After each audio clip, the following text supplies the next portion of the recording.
All right, welcome everyone to today's session. It's all about setting goals that we can achieve ourselves in a position that prepares us to win.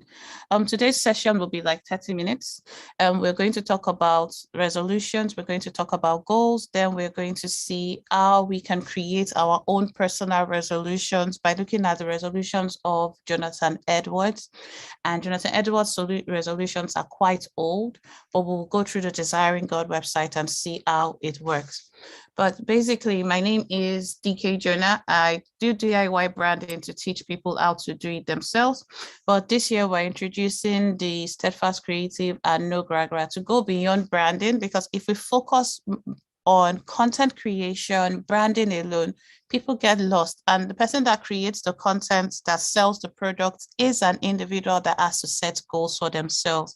I won't really go into much about goals because we've all heard about SMART goals, we've heard about making goals specific and so many things. But what I do is what I call the decisions that work framework. And it's simply this, it's a framework that, or it's a system that is personalized for every single person to ensure that whatever you do is based on who you are and not who you think you should be. So rather than trying to force and mold you into the person you are not, it's giving you the tools and resources to make things happen for you. So if you're an introvert, make those things happen for you as an introvert. If you're an extrovert, make those things happen for you as an extrovert. So this is going to be before we set goals. And the reason I want us to look at this before we set goals is that so many times when we set goals, we forget our identity. We forget that we are doing this for ourselves. We set goals because we're making decisions that are not necessarily what we want, but what we feel people want from us. We have placed on ourselves expectations of the world and burdens of the world on us that prevent us from functioning to the best of our abilities. So how do we make resolutions that focus on us? Why do we make these resolutions? Are we making them to suit other people, or are we making them to suit ourselves? So decisions that work is just about making resolutions that work for you. And what are resolutions? Every time we hear people say, oh, I made and my New Year resolution is, why the word resolution? What does this mean when it comes to goal setting? And why should we resolve to do better? I'll just say a couple of things about resolutions, then I'll go to my favorite person when it comes to making goals and making resolutions for yourself. And it's about determining to do an action or a course of action, a method or a procedure. So you've set your goal, you've resolved to do a certain action every day. For example, if you say, oh, one of my resolutions is to keep fit or to have a better relationship with God, how do you want to do it? You have to make a decision and be determined to do it. And it's about holding yourself accountable and no one else. So even if no one is asking you what you've done today, when you've set a goal to write a book to teach people how to speak a certain language, no one is asking you what you've done every single day. You've made a resolution to yourself and you're holding yourself accountable, not any other person, to ensure that you do what you've said you will do. Most of the time when we're in school, our resolutions are based on, oh, we have to pass these exams because we have to read this course because we have to pass these exams and we will get results that we have to show people. But when you are out of school and you are in the corporate world, you may have to do it for your performance appraisal. But when you are on your own as a freelancer, as a business person, as a husband, and as a wife, there are certain little goals we set for ourselves that no one is checking in on us. How do we continually endeavor to find new ways of doing things that will ensure we stay on track and not get distracted? That's why I wanted us to look at resolutions from a different perspective. So it's not saying this is a resolution you must or New Year resolutions from the state that have been overused. It's going to be looking at resolution for what you want to do and ensuring that you do it that way. So now let's go to your self-improvement resolution, and we'll look at Jonathan Edwards in a couple of minutes. Self-improvement. Everybody wants to improve themselves, but what is the promise you've made yourself? What promise are you making yourself in 2022 to, sorry, what promise are you making to yourself in 2022 to ensure that you are on track? So you do not lose focus of what you are doing. You have to ensure that you're on track. You don't want to lose focus of what you're doing. You don't want to be distracted by anything that goes on around you. For example, everybody talks about personal development and yourself. What areas of your life do you think you need to improve yourself? What are the resolutions you are making to yourself to show up daily? For example, if you do a podcast, you could say, I want to improve the way I interview guests. If you do content creation, your self-improvement resolution could be, I want to improve the way I write. Okay, I don't want to always use AI. I will start with using AI, but I would improve. If you do practice regularly or you want to go back to school, oh, my self-improvement resolution is to read a book a week. What self-improvement resolutions are you making? And what is self-improvement to you? Who wants to tell me what self-improvement means to them?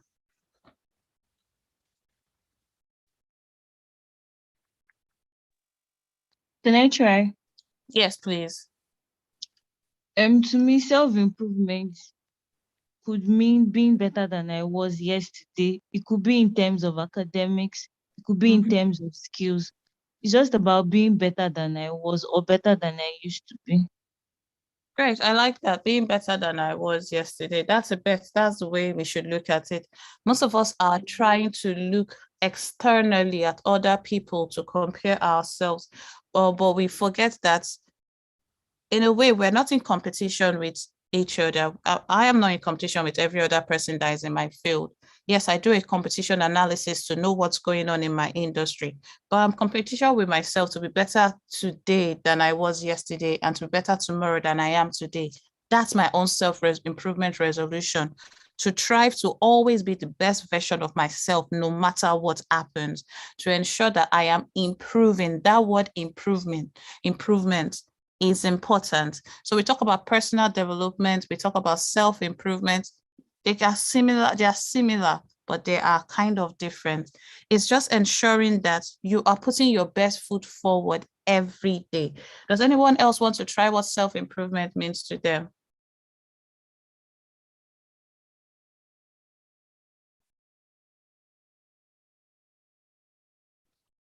All right, hi, DK. Hi, Falakemi.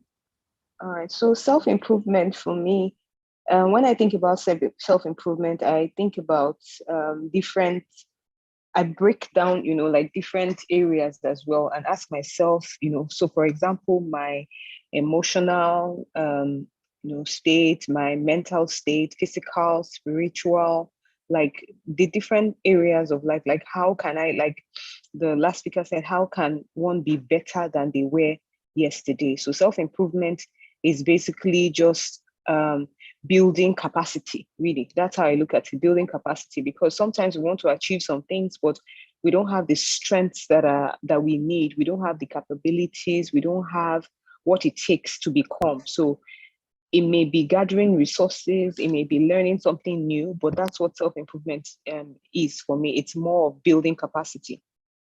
I like that. It's about building capacity. Yes. And we have to define areas that we're building capacity.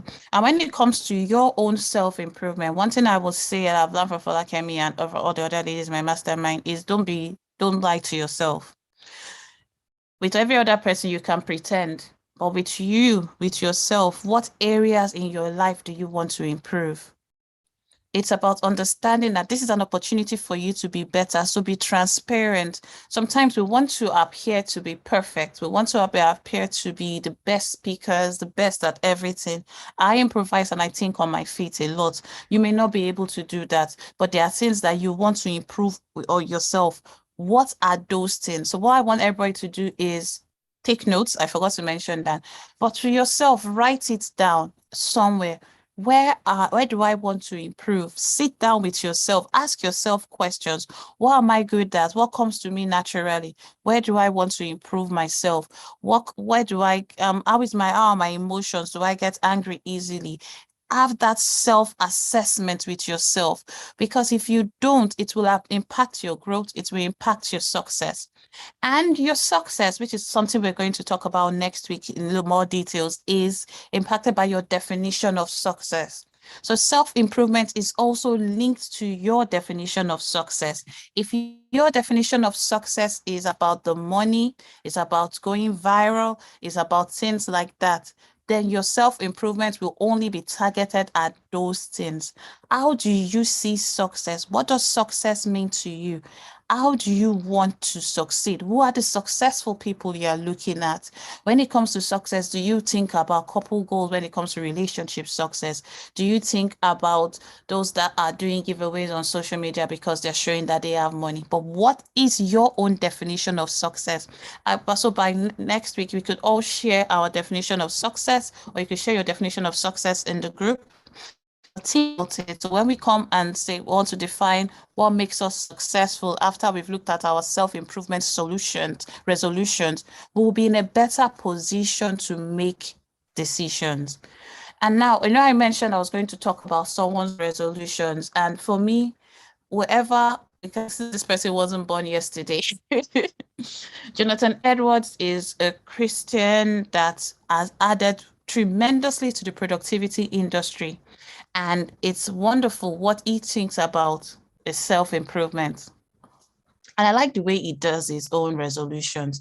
It's divided into a couple of things, and it's a 13-minute read. So I'll just go through it and then come back with you. So it talks about his overall life mission. What is your overall life mission? I remember when I'm giving a case study, I am not giving a case study for us to copy and paste. Rather, I'm giving a case study for us to get inspiration that can change the way we think. So most of these people that have gone before us that write these resolutions, it took him years to write these resolutions. He kept on adding to it, improving it, having addendum, saying, oh, with this, I am making this change. But he had his overall life mission. His good works, that will be his contribution. His time management will be a place we will focus on a little bit. Apart from time management, he adds a resolution for relationships. So we can see that he thought about everything.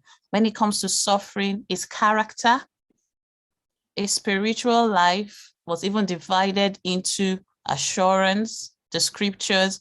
And if you notice, they are not even numbered accordingly. 25, 26, so 48 came afterwards. It wasn't immediately. It's the scriptures, prayer, the Lord's Day, vivification of righteousness, mortification of sin and self-examination, and communication with God. And this was done in 1723. And one thing I liked about his resolutions is that they were done gradually. They were written by hand. There were no typewriters then. And they were basically looking at areas of his life. And whenever he noticed anything that went wrong or right, he went back to audit it. Most of us don't do reflections where we make resolutions. Oh, my resolution is to be this. And then we just totally abandon it once it doesn't work out. So this is not the way he actually wrote it. He always says, I resolved. So he said, I resolved that I will do whatever I think brings the most to God's glory and my own good profit and pleasure in the whole of my duration without any consideration of the time, whether now or never, so many myriads of ages. Then he edited it to say, resolve to do whatever I think to be my duty and most for good and advantage of mankind in general. Resolve to do this, whatever difficulties I meet with, how great soever. So he went on talking about his resolutions, but if you look at them, one thing you could say about his resolutions is they were not just about achieving success in the world's terms. They were about changing the way he works. Because I like the third one. He said, if I shall ever fall and grow dull, not to neglect any part of these resolutions, to repent of all I can remember when I come to myself again. Now with this one, you can think about the fact that when we set goals, and we make resolutions, sometimes we miss a day or two. And once we do that, what do we do? Has anybody here missed a day or two of their goals and decided that, you know what, this is not for me again? I know I have. By show of hands, you can let me know. But it's about understanding that everything will not always go the way we want, but we will come back to it and make sure that we are on track. We don't have to copy what Jonathan Edwards did. You can just Google Jonathan Edwards resolutions. You'll be able to get them. You don't have to get them from the Desiring God website. But he said, resolve to live with all my might while I do live. And that was the 6th resolution. To obtain myself as much happiness in the world as I possibly can. How many of us will even think about our mental health and our happiness when we are making resolutions and goals? What I just wanted us to talk about today is, why are we so serious when it comes to goals? Why don't we think about the things that would even make us better people? Our resolutions are always centered around, oh, I want to be fit. Why? But you want to live your life in a way that God is pleased, whether you're a Christian, Muslim, or whatever religion you are. You want to live your life in a way that you are adding value to yourself, that you are not just walking to a stupor, but you are improving your life in every way possible. Resolutions and goals are not made once and abandoned. Rather, they are consistently reviewed. They are consistently reviewed. One thing I liked about this time management stuff when I read it in 2011, and what I did was I actually wrote all these resolutions by hand, because I actually did not know back then that it was linked to time management. It said, resolve never to lose one moment of time, but improve them in the most profitable way I possibly can. We talked about self-improvement. It's about improving when you realize that, oh, I've been wasting time. Today, I did not do what I was supposed to do. Then you decide to improve. Resolve not to do anything which I should be afraid to do if it was the last hour of my life. I loved that one, because I was like, that's true. If I knew that I had just 1 hour left to live, am I going to be doing what I am doing now? And my answer for that is, I would say, is confidently yes. I don't want to, because many people say this thing, that the graveyard is the place that has more dreams than anything than any other place on earth. I don't want us to die with our goals. I don't want us to move into February with our goals buried in us. I want us to make a resolution to put pen to paper and start writing down whatever we want to achieve. I want us to make it an habit of reflecting on what we are doing and why we are doing it. Our emotion needs to be in check. Our attitudes need to be in check. Every single hour of the day, we should be held accountable for what we do. Timei, your hand was up. Did you want to say something? You asked a question that we should react if all right, better okay. make goals and Okay, all right. I remember that. I just thought your hand was up. Okay, thank you for that. I like this resolution, which is a resolution that we can all use. It said, resolve to ask myself at the end of every day, week, month, and year, wherein I could possibly in any respect have done better. And that's one resolution. So we can go through all these time management resolutions, but you can see the dates he added these resolutions are here. When we make goals and make our resolutions and our life, some people call them different things. It's not something that is done overnight. It's something that takes time. You can see, because he kept adding, this was January 7th, this was January 11th, same year, but this was July, and this was December. So it's something that he kept adding to. And why I wanted us to look at Jonathan Edwards, because we talk about time management, we talk about making things happen. Most of the people that talk about time management and making things happen get their inspiration from Jonathan Edwards' resolutions, because it was something he lived. Every day he looked to improve himself and he held himself accountable. I don't know how many people do journals here. I try my best to get into journaling, but I always fall short. And it's something I want to get into. I do something called the morning pages now. It's by the Artist Way. And basically what it is talking about reflecting on yourself and writing down what's on your mind. So for the past few weeks, we've been doing it with the team, where before we walk every morning, we do what we call a brain dump. And that is whatever is in your mind. So before you set your goals, do a brain dump. Before you walk, do a brain dump. And what a brain dump is just taking a piece of paper or a notebook. I use a notebook, and then writing whatever comes to your mind for 15 minutes. There are many people that have called it scribing. Al Elrod calls it scribing, but our minds are so busy that we have refused to clear the clutter because we are going on a fast pace. How can we go at a pace that will help us focus on one course until successful? How can we go at a pace that will remind us that we're going to follow one course, we're going to focus on it, we're going to stay on course? But how do we even define those goals that we want to achieve?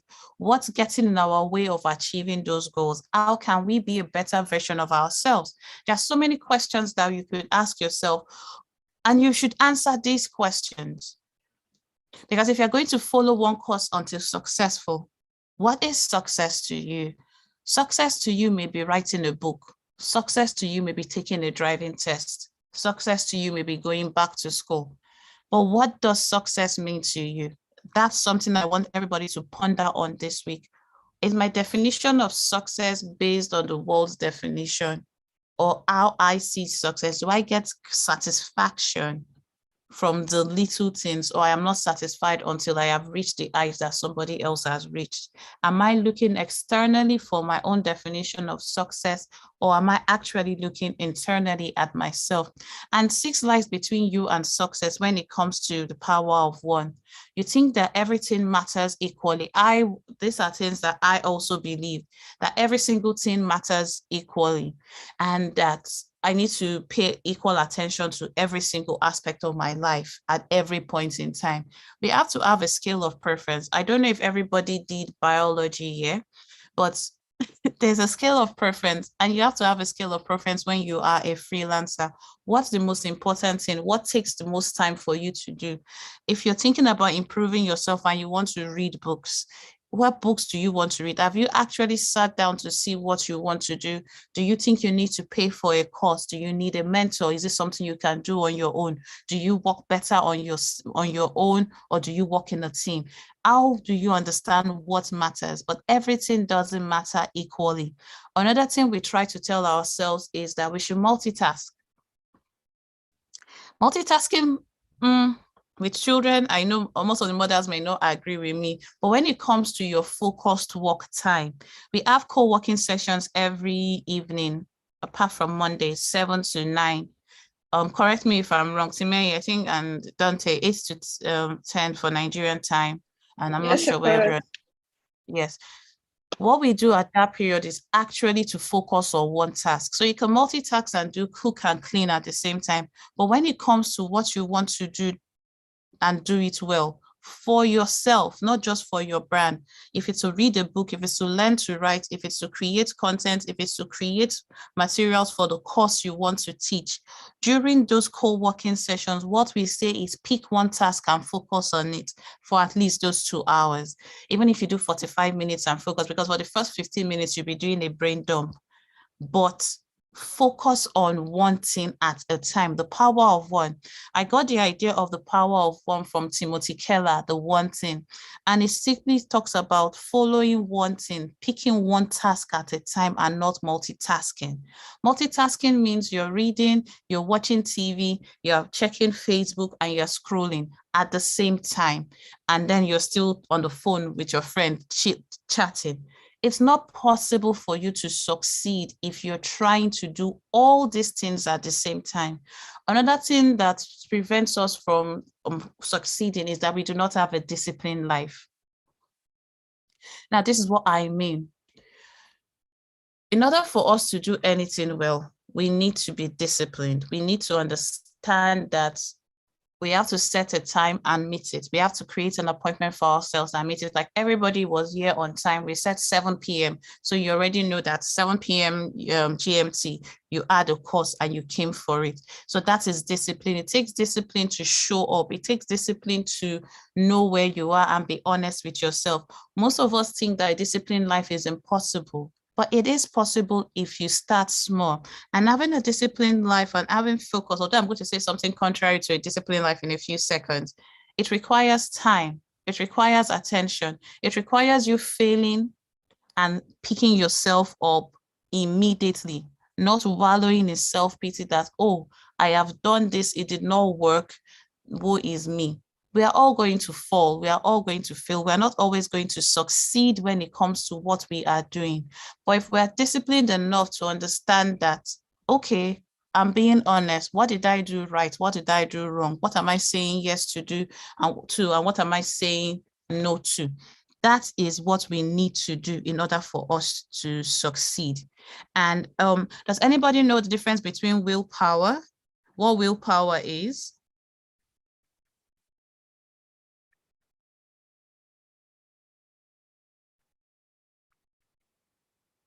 Nobody. When someone says a willpower. I think it's your ability to do something, like ability to say no or say yes and really mean it. I think something like that. I'm not sure. Okay. Yeah, so yes, your willpower is okay, because sometimes we think that in order for me to do something, I must always be willing to do it. Oh, and anytime I want to do it, I'll be willing to do it. That's my own short-term distance. So you're saying willpower is always on will call. Because I want to do it, I will do it. So whenever I say, I want to do something, I will. But it's not necessarily always like that. Timothy Keller's son, I'm always forgetting his name, sorry. He said willpower is like your gas in your car. When you resist something tempting, you use some up. The more you resist, the emptier your tank gets until you run out of gas. And we don't want you to run out of gas. We don't want you to run out of gas. We want you to explore how you can use your willpower. He said that it's about self-control. And most of it is based on the same word we call discipline. Sometimes you want to do something, but you just, you know you should be doing something. As this happens to somebody. You know you should do something, but you just can't get yourself to do it. You know that you should write a blog post. You know you should record a podcast. You know you should send that email. You know you should create that course. You know you should do it. You're not like, what's wrong with me? Why can't I just stand up and do it? Is there something wrong with me? I'm a loser. Imposter syndrome now comes in. You are not doubting yourself. You are speaking to yourself in such a negative way that you're like, I know I should be doing this, but I just don't have the will to do it. Something is preventing me from taking this step. Something is just preventing me from taking this step, no matter how hard I try. I just don't feel like, I'm not in the mood. Is there, am I the only one that feels like this? Does anybody else want to share? Falakemi, are you still on the call? Does this happen to you? Yes, I'm on the call. Okay. And this was also, he said, Keller said, as powerful as my motivation was, my willpower wasn't just sitting around waiting for my call, ready at any moment to enforce my will or anything I wanted.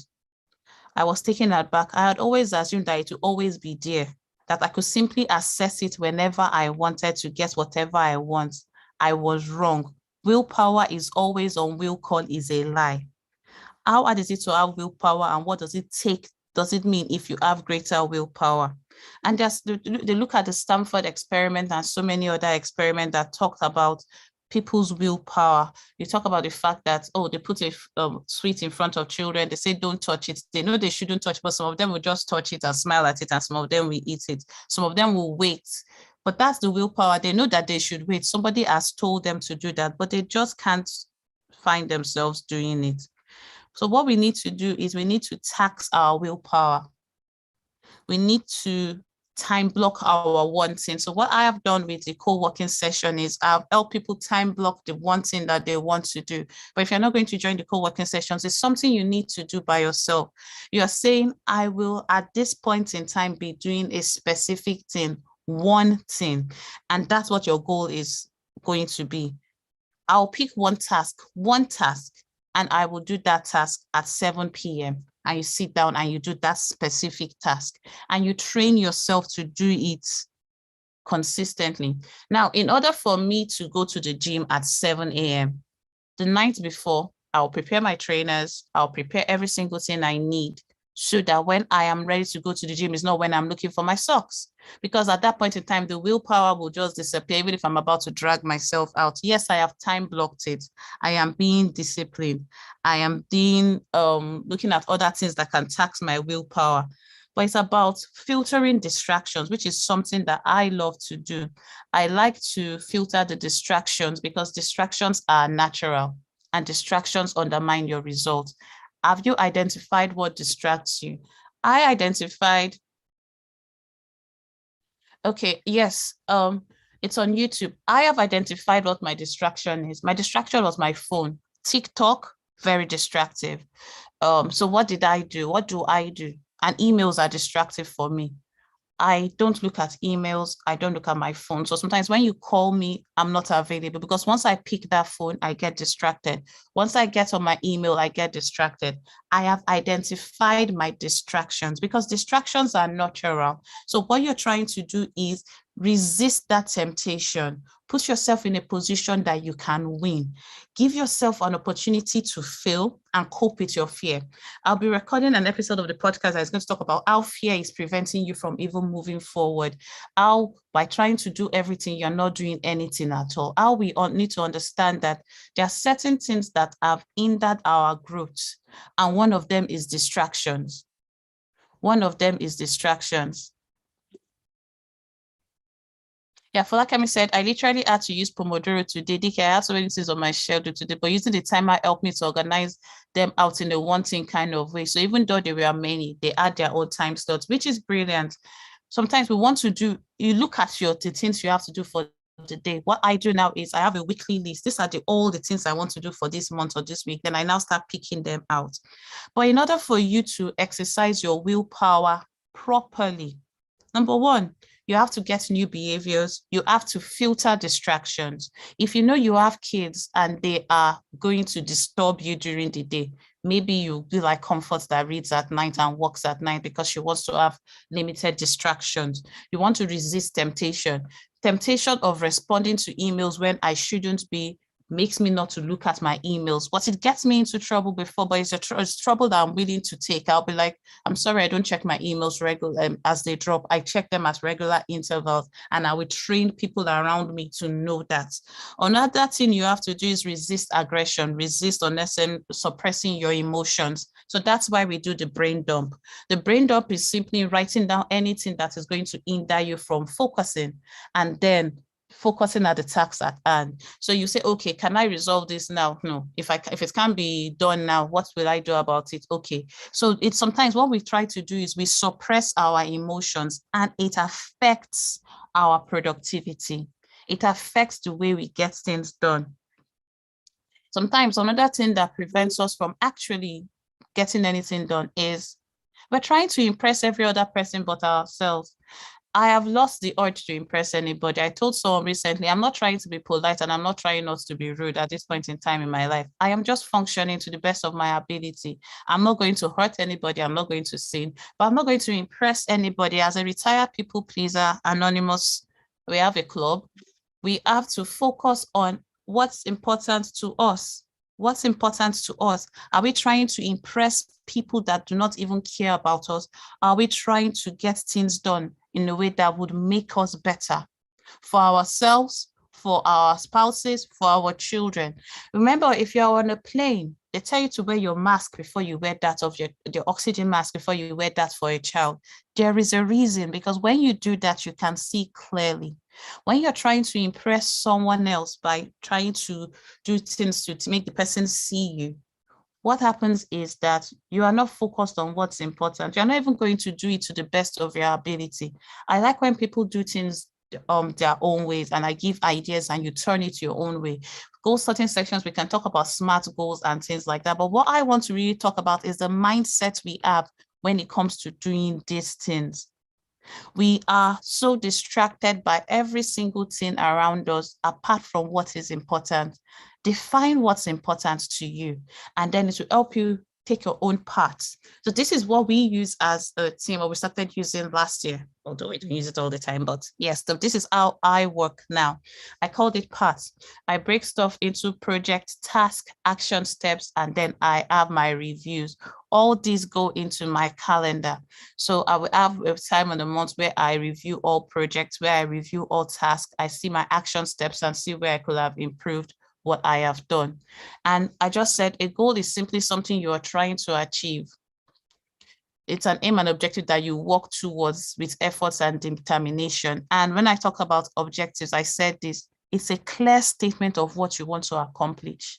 It's not vague. It has to be a clear statement. My objective is to have 13 episodes of a podcast for the Steadfast Creative Podcast, full stop. That is a clear objective. I will say 13 recorded episodes. 13 episodes means this is what's this thing. It's very, very clear. That's the objective. I want to be the #1 podcast when it comes to productivity. That's a clear objective. For that, Academy wants to be the #1 person you go to, the go-to person for vision boards in Africa. That's a very, very clear objective that she has set. Now let's look at projects. Yes, thank you for giving. Let's look at projects. Now, this we use for clients, but let's look at your life. A project could be back to school. A project could be, oh, I'm working on a church committee. A project could be for Obi, oh, I want to create a course to teach people French. That is a specific project. A project could be, I want to create a system that will make people more accountable. That is a project. It contains multiple projects. So it's a multiple task. A task is a single thing. So in order for me to have a goal, my goal is to, I'll use myself as an example. My goal is to start a podcast. The project for the is now Project Podcast, the Steadfast Creative, 13 episodes, and it will have specific tasks. #1, create a podcast station. #2, get your graphics. #3, come up with topics. #4, edit podcast. #5, publish. #6, post-publish. Those are specific tasks. So I now say the graphics is a specific task. And under graphics, I have specific action steps that I want to take. If anybody wants me to use their brand as an example, I can do that. But I have specific action steps that I want to take. Now, in order to create a graphic, what am I creating graphics for? I'm creating social media graphics. I'm creating a podcast cover. I'm creating episode covers. So those are specific tasks. So when it comes to doing these tasks, I will take the action step, not just the task, as my power of one. So my power of one and the task I'm working on that day won't be projects when I come for the co-working session. It's going to be an action step, a specific thing that I am doing for that task. So my task is create graphics, but what kind of graphics do I want to create? It has to be more specific. In order to create graphics, you have to do research, you have to find pictures, you have to do specific things. So I will list every single thing I need to do to create that graphic, and then I will pick only one and focus on it for at least, even if it's a short thing. Let's say it's like find pictures, and now Google pictures of clocks because I want to talk about time management, because I want to use that for my design. It's just one thing I am doing. Then I choose the clock, I tick that off, and I move to the other thing. Why did I bring my reviews in? Reviews are important because I want to know how I did that day. Is there anything I would have done better? At the end of the day, I'm going to have my self-reflection. So when we have co-working sessions, we're going to introduce reviews for the last 15 minutes. You review yourself, you speak to yourself, we talk as a team. Or is there anything I could have done better? Did I achieve the goals that I wanted to achieve? Was I active? Was I distracted? Was there anything that prevented me from doing what I wanted to do? It's you being honest. And sometimes, Falakemi and I are in the same mastermind. Sometimes when you're on the hot seat, you won't like it. You won't like it when people are like, oh, you ask questions, but it makes you better, because it's better for you to get the feedback now about how you can do something better than get it outside. Because sometimes being on the hot seat is not the easiest thing, but it's the best thing that can ever happen to you when it comes to the review sessions. So I'm thinking about introducing review sessions for what we do, so we can actually review what we have done during the co-working session and see if we need help in any area, so that we don't leave it till the last minute. Because what happens is someone has struggled with getting certain things. Maybe the person wasn't using the right keywords. Someone else can say, oh, this could help you. Next time you do it, it would help you improve. The aim of the co-working session is for us to grow together, to bond, to improve the way we get things done, and to be the better version of ourselves. So for this month, it's free. Then it's going to be 90 days focus by the time we have set our goals. But think about this. So I would say take a screenshot of this as usual, save it, put it on Instagram and tag me in your stories and tell me something you've learned from today's session. But basically, just choose your own path. I know it's PTAR, but may I change it to PART, part, because it has to rhyme. It's an acronym that has to rhyme. But choose your own path. You can create yours. You don't have to use mine. All I want to do is give you inspiration for you to be better, for you to actually go and create your own resolutions. Remember where we started from? We talked about resolutions. We talked about self-improvement resolutions. I took you to Jonathan Edwards' resolutions, and we saw that although his resolutions have been in existence for so long, they didn't happen overnight, since the 1700s, and they are still relevant till date. You can see that it spanned between years, because every day he sat down to improve, even improved his resolutions and goals that we set. Many of us set goals, we create vision boards, we create all these things, and then we abandon them. We forget that we've done it. How many times do we sit down to reflect? A time for reflection is always amazing, and I would like to encourage everyone to do that. We'll talk about a balanced life and big is bad next week, but we talked about these 4. Remember, everything matters equally. That's a lie. Everything doesn't matter equally. You have to understand what is more important. Have a scale of preference. Try your best not to multitask. A disciplined life will take you a long way, and it's just about understanding that willpower is not always on will call. So you need to train yourself. You will not always be willing to do it. You will not always be willing to do it. This evening, I wasn't willing to come to class. I will not lie. I was really tired, and I was like, oh God. I said, okay, we're going to do a non-video class, and that's simple. But I have decided that, you know what, I will say no to certain things. I will not get trapped in the check-off game. So my list for the day is short. I will go extreme at anything I'm doing, even if I'm saying yes, is a no gra strategy. No gra doesn't mean we are lazy. It just means we're not agberos when we come to doing certain things, but we are focused on what's important, and we know what's important for us. Next week, we are going to talk about how to set yourself up for success in 2022. We'll talk about your definition of success. So that's why I said I would appreciate if everybody tries to understand what success means to them. It's going to be a mastermind session. It's going to be very interactive. So you're all going to be teaching me how to set myself up for success. Then as a group, we'll come up with what we can do to be more successful, because I think if we can come up with our own success blueprint, we will be able to implement it, because it's not something that is just given to you, but it's something that you actively participated in. So the question is, what does success mean to you? And I will pause here to see if anyone has questions, feedback, or anything for me. Thank you, everyone. Let me see what we have here. Hi, DK. Please, can you explain will call again? I think maybe I was distracted by when you were talking about it. Will call. Okay, so we said willpower is not on will call. It's not on speed dial. It's simple. So you can't speed dial your willpower to activate it. But you need to understand that in order to get certain things done, you're not always going to be in the mood. It's not something that you can just pick up and dial immediately. Willpower is something that is staggering, and we have guilty pleasures and certain things that can prevent us from functioning. But if we are disciplined and we think about the long-term benefits of what we're doing, rather than the short-term benefits, we stand a better chance of winning. So you can think about the power of habits, having an habit and training yourself consistently in order for you to improve. Willpower is not always on demand. That's what you should just think about.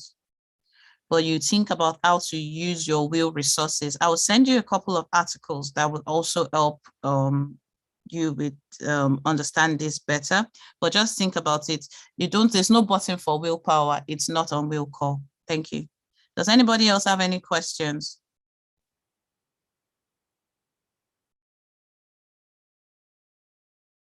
I think there's one quote that might help with this. First, that willpower isn't on demand and there isn't an endless supply at any given time. You can't assume that willpower is readily available when you want to summon it. If you do, you may find that willpower is lacking when you need it the most. So you need to choose from your willpower reserves. We can look a little bit more about our willpower next time we discuss, but every decision exercises your willpower and it can exhaust it. I always talk, since I have a chronic illness, I always talk about the spoon theory. Sometimes I've used up all my spoons. I may have the willpower, but I've used up all my spoons. So part of understanding willpower is understanding yourself and what drains you. So you do more of what fires you up. That's what Lara Casey talks about. What fires you up? Understand what makes you excited. Understand what makes you bored. If you know that, I need music, I need certain things, put those things around you. If you know that, when you go for a walk, you are more motivated to get things done, put it on your calendar. Before I start walking, I will go for a short walk.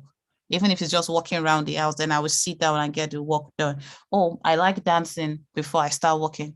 Your willpower has to be triggered. All right, any other person? Does anybody else have any questions, feedback, or anything?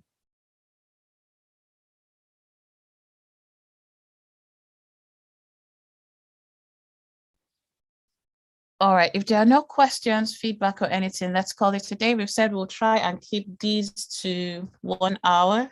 So it's just Monday. So it's going to be every Monday. We have a session like this where it's going to be teaching. This month is on your mindset and goal setting, things like that.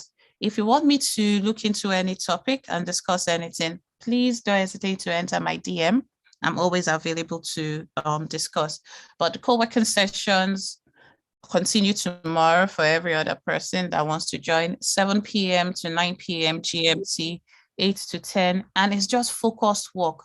Before you come for co-working sessions, please define what you want to work on. Remember, it's just one action step that you're taking. You're not taking one entire project. You've broken that project into bits and pieces, into tasks, into action steps. Finish one action step and you will get more things done. All right, thank you everyone for joining me today. And if you're going to come for the co-working session and you don't have the link, send me a DM and I will send you the link. All right, everyone. Cheers. Bye. Thank you, DK. Bye. You're welcome. Bye. Hey, Coco. Hey, Tony. Hey, Betty. For like everybody, you and I are birthday mates. I'm sure you're looking for your own birthday mates. I found my own. Yes, so Yes. Well. When I was screaming. So for like don't be jealous, please. Falakami is from 97 days now from Victor. So. Yes, but she's 8th of January and we are 3rd. So I'm trying to She's make her jealous. What of January? 8th. Her birthday was on Saturday. Oh my days. Happy birthday in arrears. Nice. Thank you so much, Boku. Thank you. Yeah. January baby. Yeah, so we January babies, we are the bombers. We are the best. Yes, we start the year early, bright and early. Every other person is a counterfeit. Every other month is a Abisola, happy new year. So good to see you. Just left. Told me hello. Hi everyone. Okay, this is just a catch-up session. If you want to leave, we're just looking for trouble here. But thank you everyone for joining. Hope this session was quite it was really good. I loved it. It's nice. Really, really good. Thank So many thank things God. to learn. Just right now. To do. I did not mute you, don't say. I've even asked you to unmute yourself. I don't know why you can't unmute yourself. All right, take me the vote. You can do backwards. And I had to bang my elbow. And I Sorry. had to bang my elbow. Okay, you're now the on host, so you should be thingy. able to unmute yourself. Get back up. All right, everyone. Okay, bye. everyone. Thanks. And bye. Welcome. I will send the link for the YouTube channel so you can rewatch it. Oh, All right. nice. Good night, Thank you. everybody. Bye. Good night. Right. Yeah, Bye. bye.